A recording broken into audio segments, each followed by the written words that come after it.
Good morning, welcome back to Tom's Brook Farm. You've got me today.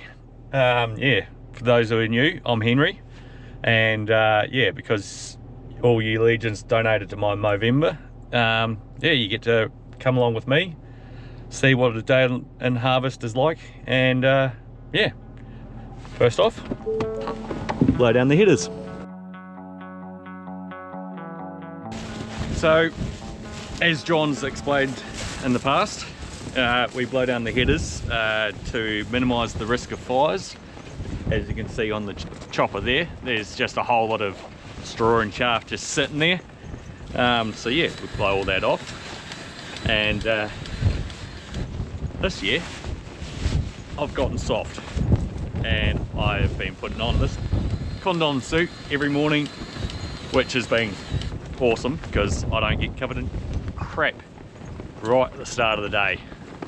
So some other people like to blow their machine down at night, but I like to blow it out in the morning so that I can check over the machine, check all the belts as I blow, and if there's any issues we can fix it before we get going.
Well, the headers are blown down.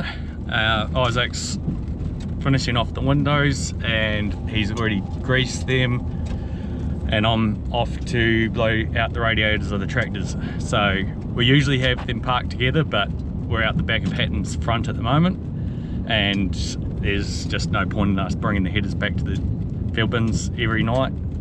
So yeah, this will be last night. We park it there, and then we'll be in the Hatton's back and they'll be parked together each day. So yeah, I'll go do that. And I don't know what John's put in the videos prior to this, but have a look at our new machinery shed. It's almost done. I've got the doors put together by the looks of it, and I don't know, maybe putting it up today, but yeah, very exciting. So tractors basically live in chaff, especially in the likes of barley. You know, it's dusty and chaffy, and so yeah, they get like that every single day, or even worse. That actually doesn't look too bad, but yeah, so that's why we blow them out every day, just to make sure that they're not overheating, and yeah.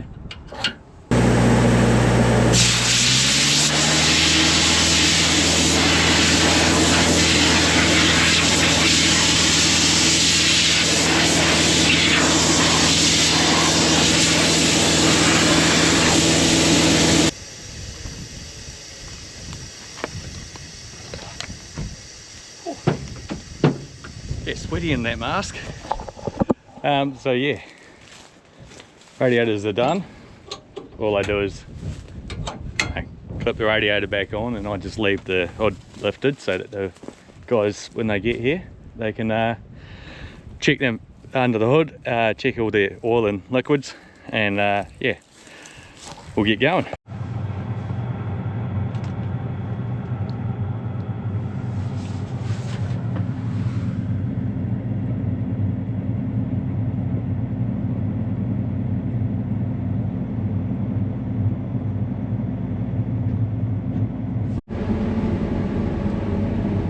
And we're off. So yeah, because it was nice and windy this morning, and it didn't really get that damp last night. and also the grain was super dry yesterday. We should be right to just roll, and now that my machine's sort of settling into it, see it's low 12%, so plenty dry enough. So get back to you. So yeah, like I was saying, we're good to get rolling, so we'll be spending the next few hours in the cab at least, hopefully, fingers crossed. So yeah, time to get myself comfortable.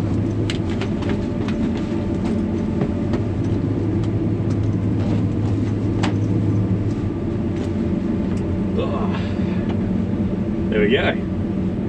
Right, well, now that we're settled in and yeah, we're going, I just thought I'd run you through what is in my cab.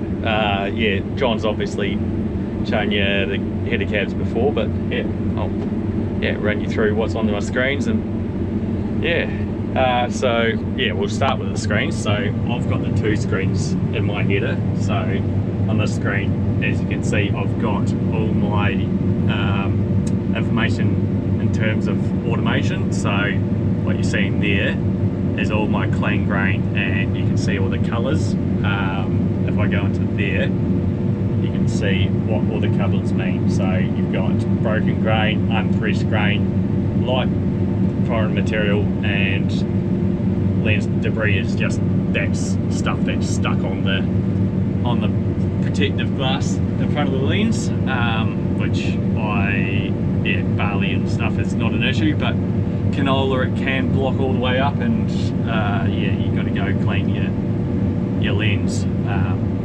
So yeah, that's that, and I can also swap it to see what's going through my tailings. As you can see, there's not a huge amount of actual grain going through the tailings, which is perfect. You don't want too much grain going through there. There's actually, you can look down there, this one here is the tailings. There's actually not much going through anyway, and then you can have the both. But if you have them both or tailings, you can't see what the screen is actually looking at, what the computer's looking at. It's only the clean grains that you can see all the all the colours. And then across here you've got, this is all the automation, like turning your automation on. So this here is the auto speed.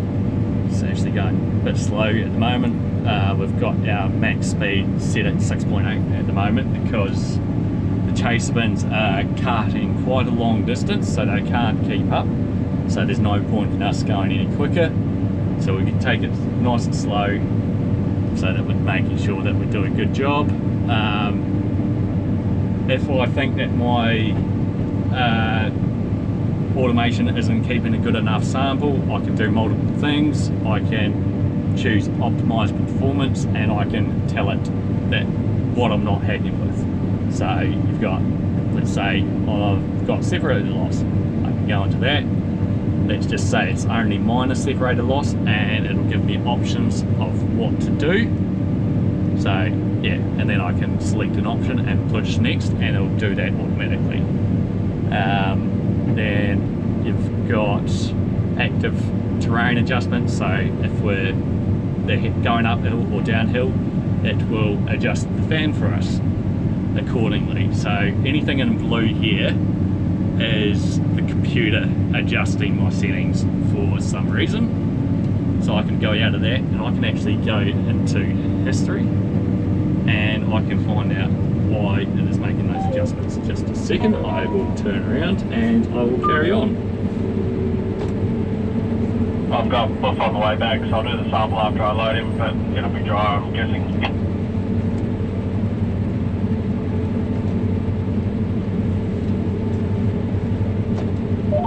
Right, so you know when we stop now.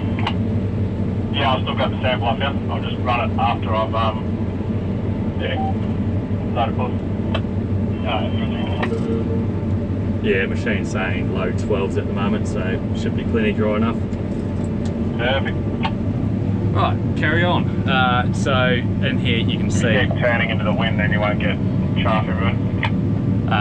You can see why it's making adjustments. So it's saying that there's unthreshed material, so it's closed my concave up by 1, which you can, I don't know if you can see, but I'm not too upset with that sample, but I'll let it do its thing. So yeah, that's basically everything in that screen. Everything in this screen, yeah, there's so this is the main run screen that I usually live on. So you've obviously got guidance, moisture, current yield, which is doing excellent. You can see all the colours, that's all your yield mapping. If you go into that one there, you can see what each colour means, and I can adjust that to what I want. And if I go out, you've got current tonnes per hour, and then I've got it across to here, and this is all averages for the field, so you can see it's going 5.04 tonne for this field. This is what I'm doing for this load. Don't believe that, because it takes a wee bit once you start up to actually build up. And this is my daily counter, so I reset this every day. So I've done 1.2 hectares so far. That's the average hectares an hour. I'm doing it for the day, average tonnes an hour, and yeah, that's the zero. So if I go back here, other ones in this page, you've got your bin percentage, spread width, and yeah, your usual sort of stuff. That's my harvest settings, like you can see, and when I was going through that screen. And yeah, this is our shared page, so I can see how full not George's, so that's our Isaac, and that's our shared totals. So we've done 337 hectares in this paddock, but so yeah, we've probably only got about 10 hectares to go. We're almost finished, and then we'll be heading into Hatton's Back. And other ones, this is just an information screen basically. I've got all my engine, rotor, and header front hours, and then yeah, other pages like fuel percentage, and that's it. So other things on the cab, we've got the land tracks, which is very helpful. I can actually show you how far the chasement's going. So they're having to go all the way down this creek line, down to there, out there, up the track, and the field bins over there where you can see one of the tractor is at the moment. So they're having to go quite the distance, which is why they're not able to keep up with us at the moment. Over here you've got seed terminator screen, and that's just, yeah, that's got your rev comparison to for the mills compared to the machine. And over there you've got vibration. Over here you've got bearing and oil temperatures. And down here you can see I've got the cell phone booster in there, so that I can have decent reception on most of the farm. And across here you've got my tool bag with my boots on top, and you've got a nice good fridge which is filled with a nice mixture of the healthy and unhealthy snacks, as you would expect in a header. And that's where I spend most of my November. So yeah, it is a comfy cab. John Deere do a very good job with cabs, and so it's not hard to spend, you know, 12 to 14 hours a day in here. So yeah, we'll carry on with harvesting.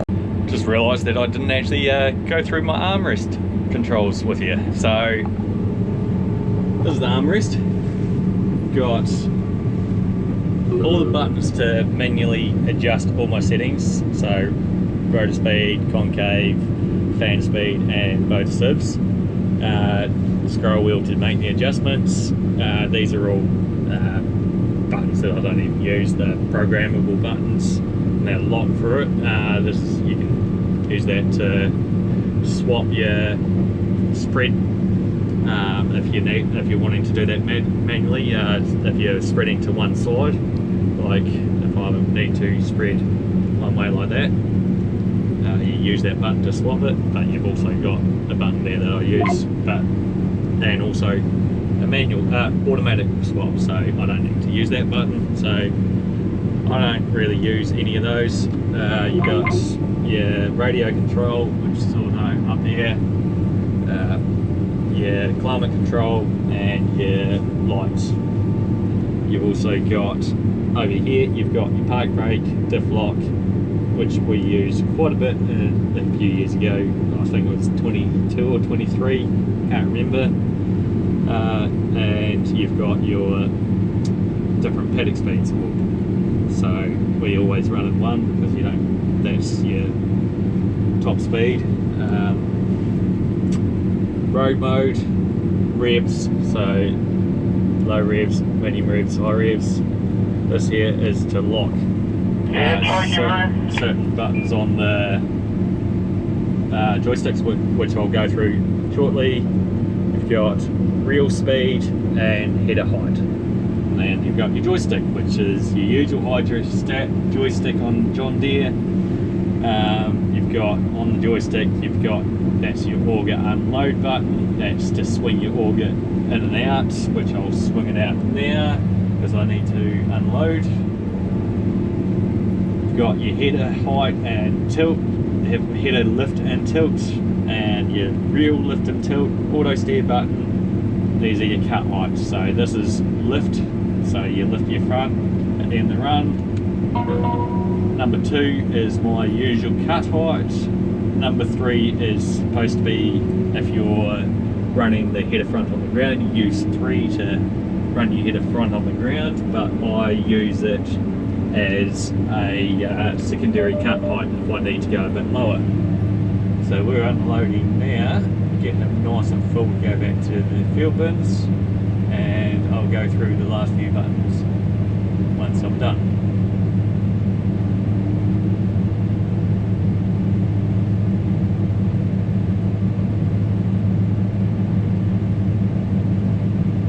Right, for the last buttons, we've got up the top here is an emergency stop, so if something happens I can hit that.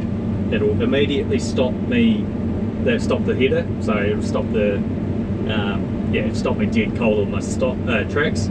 It'll turn the front off, and if I'm unloading, it'll turn the auger off. So if I need to, if I, let's say, pick up a rock, or if there's something in front of me that I see at the last second, I can hit that and it'll immediately stop me and stop the front.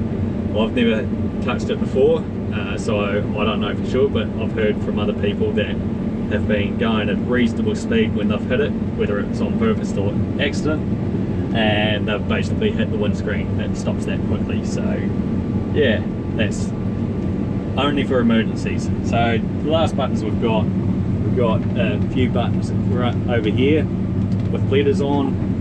We've got this one with E, and we've also got a scroll wheel down here. So we'll start with the scroll wheel. I'll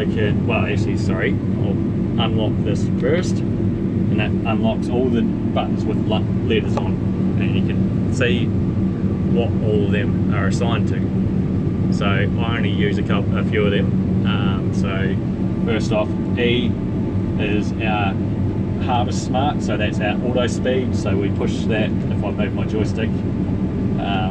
Actually it's not engaged at the moment, so if I push that, you'll hear a chime, it'll say Harvest Smart activated, and it'll control my speed for me. And then the other buttons in front here, I use those top 2 as my header tilt fore and aft, and I've got one of those, that one there, assigned to slow my draper speeds down for if I'm cutting only half the front. And the scroll wheel I can go between my pages on the screen, which is quite handy to be able to do without taking your hand off the joystick. So that's all the armrest, and yeah. Final bit of the cab info, I swear, hopefully. I'm pretty new to the whole video thing, so bear with me. So this is the pillar screen, I guess. So you've got this is the engine mode.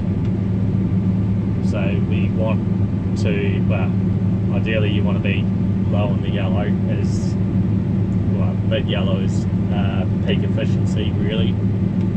The John Deere, yeah, they tell you run 100% and you run a bit over. This is the coolant temperature, fuel, and you got your revs, speed. This is the cut height, so that's how close the header is to the ground. The number 2, that's my selected cut height, so yeah. Buttons I was showing you on the joystick earlier, and yeah, that's the visual cut height. That's your header tilt, and down here you've got your losses, and that's your SIP loss, that's your separator loss, and that's combined loss.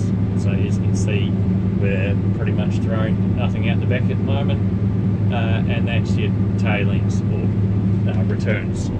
So that's what's going back through the refresher and then going and back onto the sieves to be put through the system again.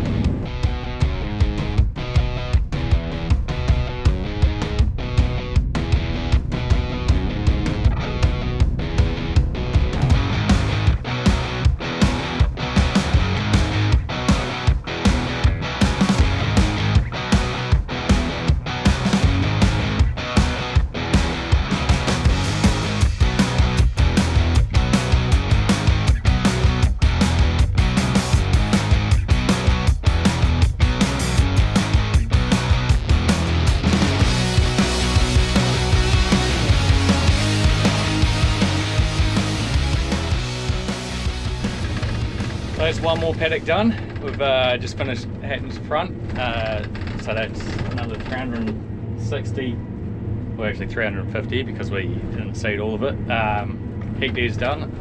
So we're on to our last paddock of barley now. So, but that is the biggest paddock of the farm, so 730 hectares, of which we've done nearly 30 hectares already, so about 700 hectares of barley to go, and then we'll be on to the wheat, which the neighbours are harvesting right next to us as we speak. So I'm excited to see how our wheat goes.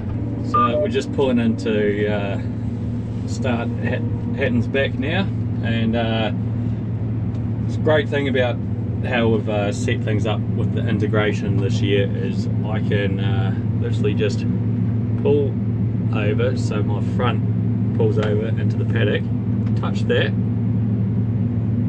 and then it'll come up, and we've got jobs loaded for every single paddock, and I just push start and it will eventually jump into the next paddock. And I'll get out of there,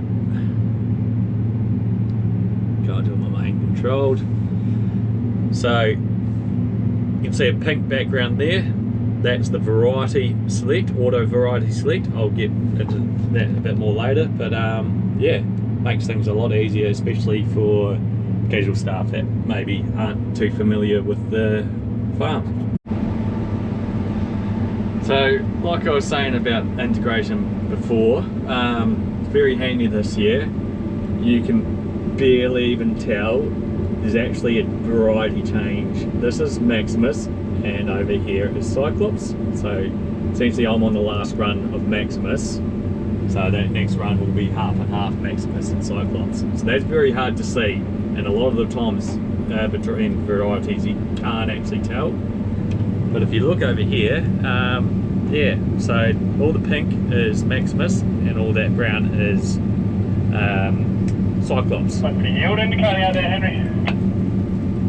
And yeah, and automatically we've got the variety checker variety selector, sorry, turned on, so it'll automatically change the variety.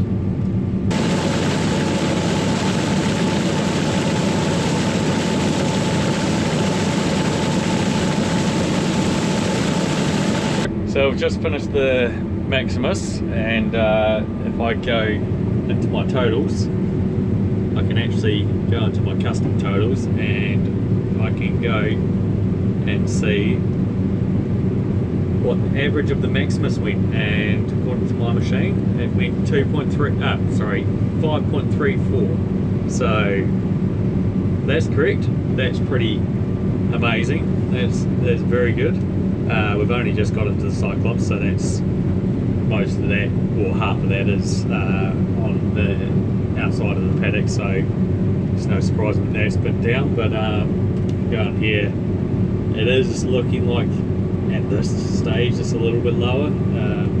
Yeah, it's sort of mostly sitting around that 4.9 at this stage, but yeah, we'll see how it goes as we go across. But yeah, 5.3 on the Maximus would be a very good result if that's accurate.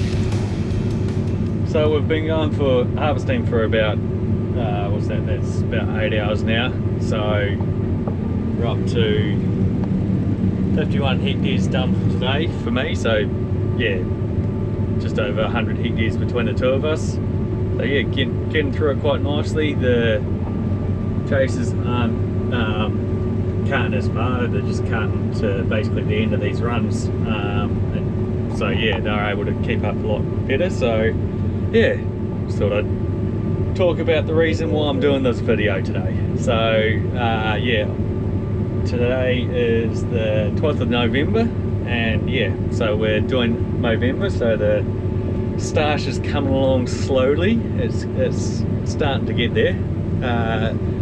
Definitely don't grow the best of mows, but it is there, I promise you. And yeah, so before we even got to November, I set my target at $2,000, and you guys met that target immediately. So huge thank you for everyone who's donated so far. I think we're up to about 25 grand, or close to 25 grand, and yeah, so amazing job everyone. And if you still yet to donate and would like to, the links will be in the description below. But yeah, so as John has mentioned, the donations to the team and to John will be going towards prostate cancer. So yeah, obviously that's a big thing for him and his family, being very affected by it. And donations to myself will be going towards men's mental health. So also a big issue, particularly in the farming industry. It can be quite isolating at times, obviously being, well, especially in a place like Australia where you can be quite far from anyone. But yeah, luckily I'm in an area with a very good community, good friends. So yeah, if you're ever struggling, just have a chat with someone, yeah, just talk it out, and yeah, ask someone how they're doing.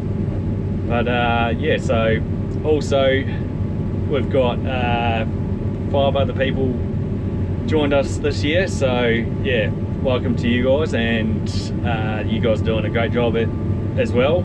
And yeah, thanks everyone again.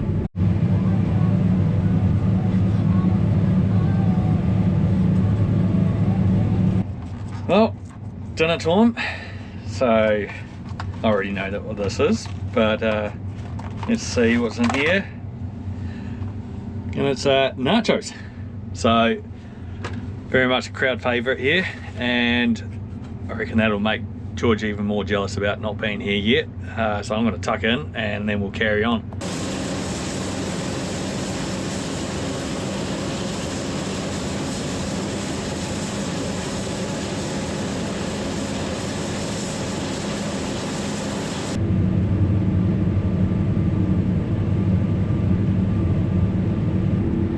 So even though it was nice and hot today, got up to about 31 degrees, we got the CVs very early. It was like 12 o'clock when we got the southerly come through.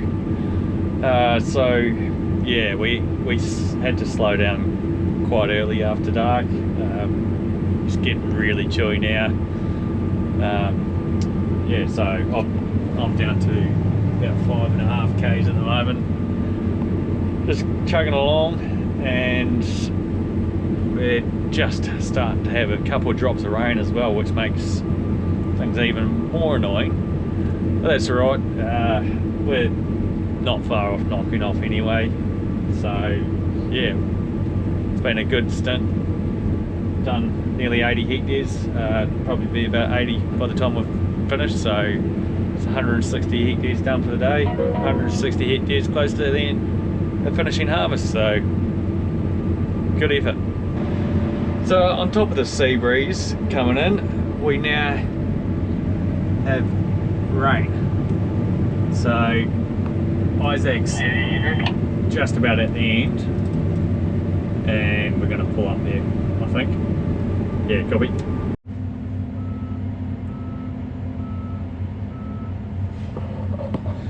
Well, it wasn't much of a shower that came through, but it made things even harder to cut. So before we start breaking things, yeah, we've decided to pull up. It's only about half an hour earlier than we'd planned to go, so it's not too much of a loss. So yeah, better off pulling up than breaking something. So all in all, yeah, about just under 160 hectares done today, so it's a very good day. And yeah, I hope you've enjoyed coming out with me today. It's been a very uneventful day, which we like. It might not be the best for viewing, but it is the best for us. It means that there's nothing went wrong, and yeah, just had a good day. So with that, I reckon I'll leave the video there, and obviously tomorrow you'll be back with JH, and yeah, it's not yeah, I'm not the most proficient with the camera, so hopefully you've enjoyed the day with me. So please like, subscribe and share, and yeah, we'll see you in the next one. Hello buddy. Hello.